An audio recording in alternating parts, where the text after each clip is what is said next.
What's up guys, MrBayeasy here, and today we're going to summarize and analyze the 7th episode of the Hunt the Truth audio series, Who's Listening?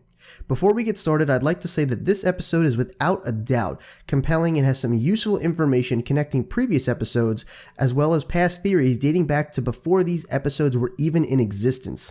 I hope you enjoy. Initially, this episode gets started with Ben thinking about what MacLeod had left him with in the previous episode, about how he had said that Pharaoh would be contacting him soon, and of course, the unbelievable truth that had been revealed by Ray, that Dion Govender had actually died 7 years ago. Unfortunately, for some unknown reason, ever since that conversation, MacLeod had been unreachable, and Ben had spent his time trying to reach him to no avail. Just tell me, if you are. Wait, is that you? MacLeod? I'm so glad you got through. Oh, man. Where have you been? So I could rub it in your face that you're now 3 full Oh, days come behind on! me.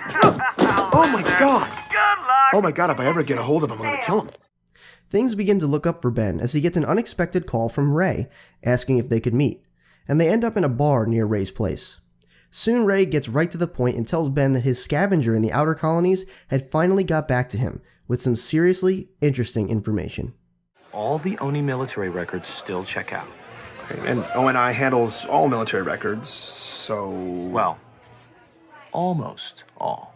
Ray explained that every enlisting soldier has to sign an affidavit that their service was voluntary. That way, later on, if some grieving family member tries to claim it was involuntary, ONI is covered. But the office created to handle all those records is a rubber stamp joke. Of the roughly 200,000 involuntary service claims they've received over the years, they have ruled the exact same way: family loses, ONI wins. Every single time. The process is so automatic, Ray says, that when his guy pulled the records, it was the first request the system had received from a human being in 50 years. He explains to Ben that when a soldier's service period ends, the system refiles and sets their status to retired. The interesting thing about this is that Walker's status was neither retired or active. So what exactly is he? If a soldier isn't active or retired, there's technically only one more thing he could be: not an actual soldier. Here's a clip of Walker in a very different setting. Get ready to take back the road, Ganymede. This is your chance to be one of the first on the planet to have your very own hog. More than 3 tons of... Here is our boy Jacob, 19 years ago, hawking utility vehicles for some random dealership. I was listening to one of the military sources ONI provided me doing a commercial for a hog dealer on Ganymede, when records had him stationed on the other side of human space. ONI had completely faked Walker. With the whole Walker situation pretty much debunked, he realizes that the source he really needed to talk to barely had an impact on his initial story thanks to the faked stories of Jacob Walker. He knew he needed to speak to Petrosky, the man who regaled Ben with the vicious story of John at a young age, killing and severely hurting other ODST soldiers. They get off to a rough start due to Ben not taking him seriously before. He seems slightly agitated, but definitely not angry. But then Petrosky gets into some very interesting information about a little program I think we have all heard about before: the Spartan program. Here's what he said. Look, all I know is rumors, but everybody whispers about it. Oni kidnapping little kids, leaving behind decoys to cover their tracks. Just clones. Clones that were doomed to get sick and die.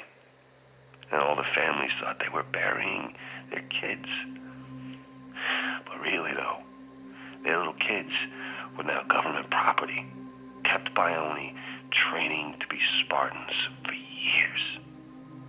And then, when they're barely like teenagers, they start biologically augmenting them, which is just a fancy way of saying they tore the kids to pieces and rebuilt them with tech.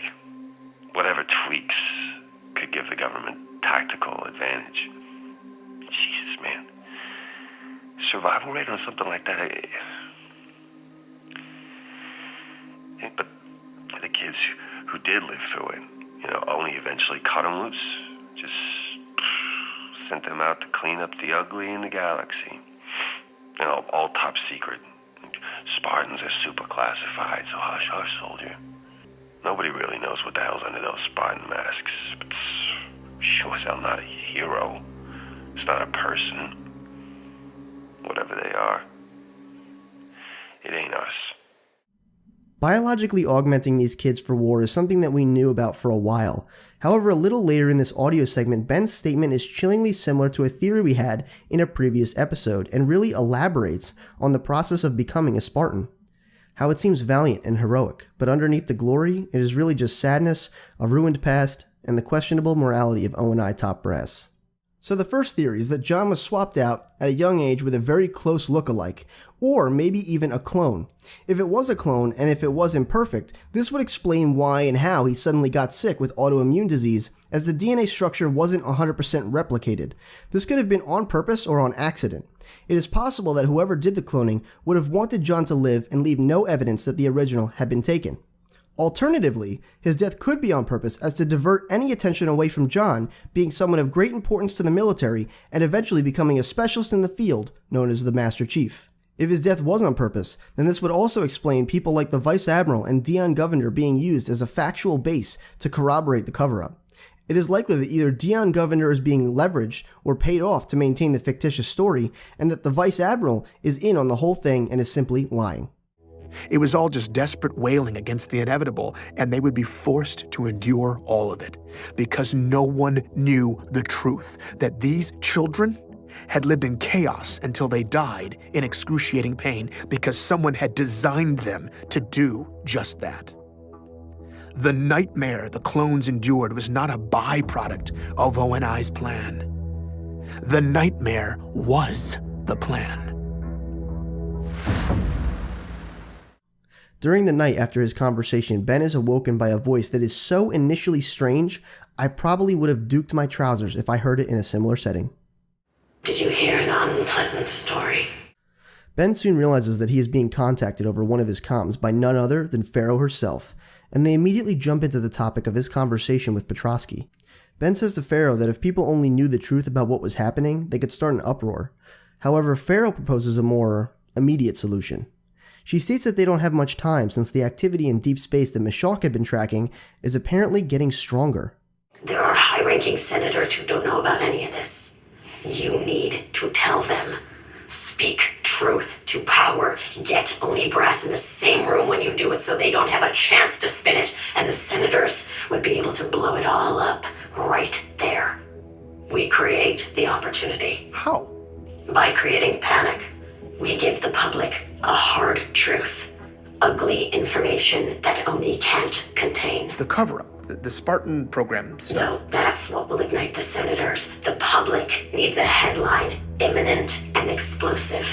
Your story will make waves in the outer colonies, but on Earth and everywhere else, it's too complex and historical to cut through the noise. We don't have time for a slow burn. The public needs to hear a simple message. That we all might be about to die. And that's what we'll give them. Pharaoh was a force of nature, and something big was about to happen.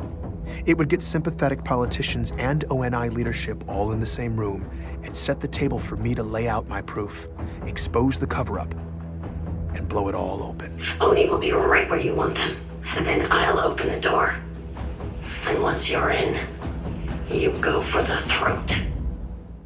Alright guys, I really hope that you enjoyed this summary and analysis of episode 7, Who's Listening? But really quick, I want to cover some theories that I noticed have been circulating in the comments section of this audio clip.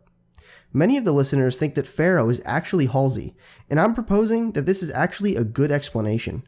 The reason for this is that all of the people that would want this exposed, even the ugly details of the Spartan program, would be Halsey. I draw this hypothesis based on a very recent piece of evidence that we saw in the Halo 4 prologue, where Halsey is being questioned by what seems like an ONI official or some government operative. Do you believe the Master Chief succeeded because he was, at his core, broken? What does John have to do with this? You want to replace him? The Master Chief is dead. His file reads, missing in action. Catherine. Spartans never die. Your mistake is seeing Spartans as military hardware. My Spartans are humanity's next step. Our destiny as a species. Do not underestimate them. But most of all, do not underestimate him. Based upon the line, Spartans are humanity's next step, our destinies as a species, it would seem as though she feels very passionately about this ideology, especially when combined with her facial expressions, and that she gets up at this point in the conversation when nothing else really excited her this much up to this point. So could Pharaoh actually be Halsey? I personally can't say for sure, but it is definitely a hypothesis that shouldn't go unconsidered. Thanks for watching, guys. Definitely rate the video what you think it deserved, and drop a comment down below with any thoughts you may have on this topic. I'd love to hear your ideas. With that being said, subscribe if you'd like to become a sage in training today, and as always, this has been MrBayeasy, your favorite sage, and I'll see you in the next video.